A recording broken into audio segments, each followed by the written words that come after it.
Potatoes are an incredibly underrated diet food, especially when loaded with spicy chicken and a fresh, creamy sauce that's packed with protein. Potatoes are amazing for two main reasons. First, they have really good macros. 100 grams of potatoes have only 77 calories. The second big reason is that potatoes are one of the most satiating foods out there, even more satiating than beef or whole eggs. That's pretty cool, huh? I think people should really eat more potatoes, they are great. For this recipe, you need 300 grams of potatoes, which is about 220 calories worth and the average amount I use for all of my meals. You can peel the potatoes if you want or leave the skin on if they are clean. Mine look relatively clean, so I'll just give them a quick wash in the sink to make sure all of the dirt is gone. To prepare them, first slice them in half twice, then cut them into cubes. Try to make the pieces roughly the same size. It doesn't have to be perfect here, but aim for similar thickness so you don't end up with some potatoes that are overcooked while others are still raw inside. Once all the potatoes are cubed,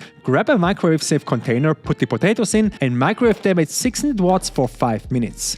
This is a super cool trick to pre-cook the potatoes, so they need much less time in the pan later on. Next is the protein source, and I'm going to slice up one chicken breast that weighs around 180 grams. I always slice the chicken breast into thin pieces and then cut them in half. I find the chicken cooks more evenly in a pan when it's sliced like this. After that, I will prepare a spicy seasoning mix. Add a quarter teaspoon each of garlic powder, onion powder, cayenne pepper, and smoked paprika. If you don't have smoked paprika, regular paprika works just as well. Lastly, add a couple of cranks of black pepper and mix everything together. Finally, let's prepare the sauce. For this, you will need a blender or a food processor. Place it on a scale and add the first ingredient, 100 grams of cottage cheese. Cottage cheese is an incredibly good protein source with up to 13 grams of protein per 100 grams. I know some of you don't like the taste, but trust me, combined with the following ingredients, I think this tastes amazing. Alternatively, you can use fat-free or light cream cheese. It works just as well. Greek yogurt is also an option, however it wasn't my favorite in terms of taste. Next, add a small clove of garlic and a pinch of salt, and now you have the choice. If you want to go for a more Italian or Mediterranean vibe,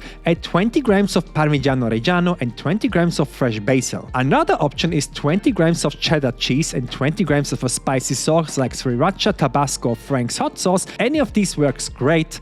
Personally, I recommend trying the green sauce first. I think it tastes incredible. Once all the ingredients are in, close it, pull out your blender. I personally recommend the Ninja blender here. It's a super high quality blender. Blend is now on high, and sometimes the blender doesn't grab everything right away and some food gets stuck. If that happens, take the container off and add a splash of milk. About 20 to 30 grams should be enough.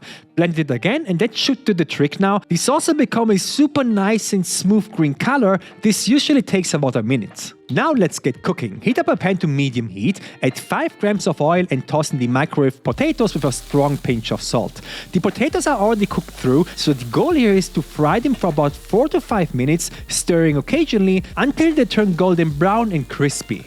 If you don't have a microwave, however, this will still work, but you will need to cook the raw potatoes in the pan on medium-low heat for a bit longer, around 15 to 20 minutes. Once the potatoes are ready, push them to the side of the pan, add another 3 grams of oil and toss in the chicken. Spread the chicken around with a spatula so a lot of meat can get a nice brown color, then add another pinch of salt and let it cook there for about 1 minute. Because the chicken is sliced thinly, that's all it needs. After 1 minute, flip the pieces over and let the other side brown for another minute. You want that nice browning on both sides. After about 2 minutes, the chicken is basically done. Now sprinkle the seasoning mix over both the potatoes and the chicken and give everything a good stir. Adding the seasoning to the hot pan and at the end will toast the spices and bring out even more flavor compounds, making the dish extra delicious. Now the meal is ready, but don't add the sauce to the hot pan. It will ruin it and make it watery. Instead, remove the pan from the heat, plate the potatoes and chicken, and then drizzle the green sauce over the top.